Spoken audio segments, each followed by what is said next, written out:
Welcome everyone. Welcome everyone. Welcome everyone to another Ref Brandon and the Todd family YouTube video. Wherever you are, whatever you may be doing, thank you so much for making Ref Brandon and the Todd family part of your day. We always greatly appreciate it. Happy Friday to everybody out there. And just staring at the phone right before I started this video reminded me of a funny story from a couple of weeks ago, right after I shaved my beard.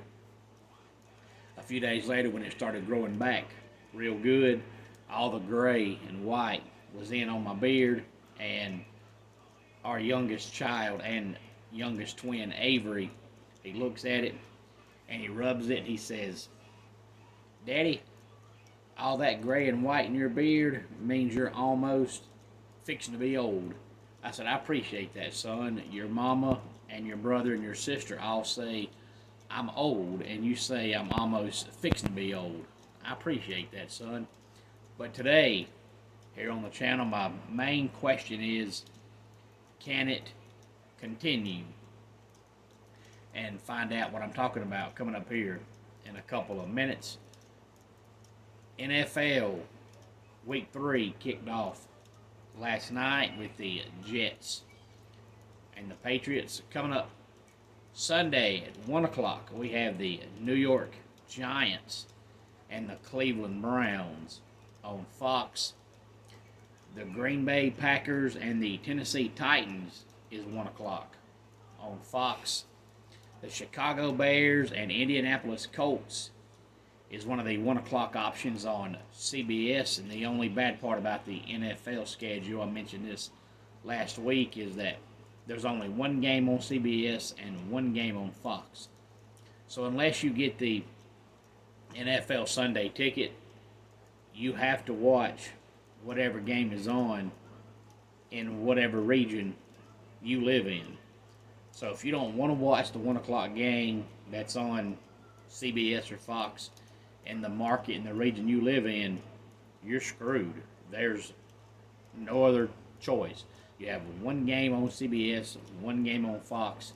It all depends on where you live, and that's the only choices you have. We have the Houston Texans and the Minnesota Vikings as a 1 o'clock option on CBS.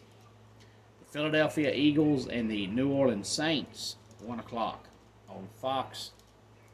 The Los Angeles Chargers and the Pittsburgh Steelers, 1 o'clock on CBS. The Broncos and the Bucks is 1 o'clock on Fox, and that's all the 1 o'clock games. We only have 12 games on Sunday as opposed to the normal 13 that we have altogether. Usually, most of the time, there's 13 during the day and then one at night. This time there's 12 during the day and one at night. Starting at 4 o'clock, at 4:05, we have the Carolina Panthers and the Las Vegas Raiders on CBS. Also 4:05 on CBS, the Miami Dolphins and the Seattle Seahawks. We'll have to see what the Dolphins look like with Skylar Thompson as their quarterback. We have the, believe it or not, shockingly 0-2 Baltimore Ravens against the Dallas Cowboys at 4:25 on Fox. And the San Francisco 49ers and the Rams is 4:25 on Fox. And the Lions and the Cardinals is 4:25 on Fox. And then Sunday Night Football, we have the Chiefs and the Falcons at 8:20 on NBC. And what I meant a while ago when I said, can it continue, talking about the New Orleans Saints, they scored 47, I believe, off the top of my head, in week 1 against the Panthers. But everybody in the world knows the Panthers are a hot pile of doo-doo. They're a doo-doo sandwich. So everybody just said, oh, it's because they played the Panthers. They suck. Then they went out last week and scored a 44 against the Cowboys, and I believe they scored their first 5 possessions against the Cowboys. And that's just something you don't normally see in the NFL, as a team put up 90-plus points in their first 2 games. And before the season started, all we heard was, the Saints' offense is taking a step back. Their coach is on the hot seat. But if they keep playing like this, he's not on the hot seat. And then coming up on Monday night, we have 2 games. And the 2 games coming up on Monday is another prime example of why I hate ESPN. They're a bunch of buffoons. They're a bunch of idiots. Earlier in the year, in college football, after week 1, that following Monday on ESPN, their main headline when talking about the SEC was which SEC quarterback looked the best in his debut. Well, one of the options was Tennessee's quarterback, Nico. The only problem was week 1 this year was not his debut. He started their bowl game last year against Iowa, so it was not his debut. So it goes to show you that ESPN's a bunch of buffoons. But all week long, they've been hyping up Monday night as a doubleheader.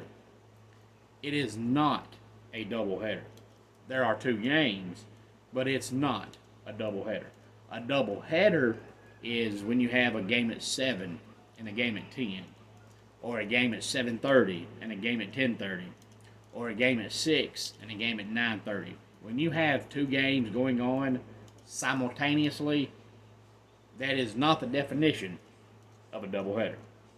Monday night at 7:30 on ESPN, we have the Jacksonville Jaguars and the Buffalo Bills. And then the game that I will be watching at 8:15 on ABC, we have the Washington Commanders and the Cincinnati Bengals. The Bengals and the Jaguars need these wins bad because both of those teams are 0-2, and there's been several times throughout history that teams start out 0-2 and come back and make the playoffs. But 0-3 is a different story, especially when you play in the division the Bengals play in. But they seem to have a recent history of starting out 0-2 and coming back and recovering from it. But this year, they just can't run the ball at all.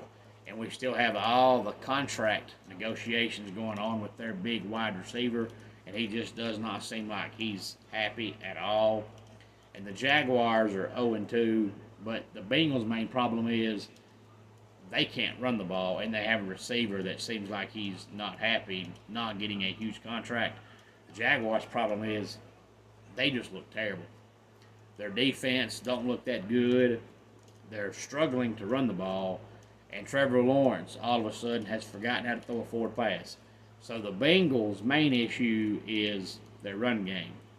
The Jaguars' issue is all 22 starters on the field. They just don't look good at all.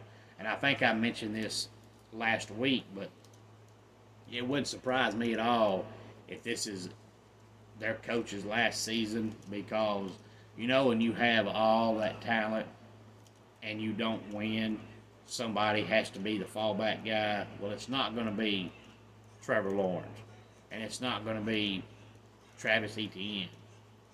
So that leaves the head coach. And last year, early December, they looked like they might get home field advantage throughout the playoffs, and then all of a sudden, they missed the playoffs. And now they come out this year, and it's just a continuation of what we saw the end of last year. They just look absolutely pitiful. Any thoughts on any of this, please feel free to let me know. Let's go ahead and get our dad joke of the day in here. Of all the clothes that make Clark Kent, Superman, wonderful, his blue and red outfit is his strong suit. And that does it for today's Ref Brandon and the Todd Family YouTube video. Until next time, it's Ref Brandon saying, just like in pro wrestling, life can be over, by the count of three. Tell your friends and family how much you love them. Bye.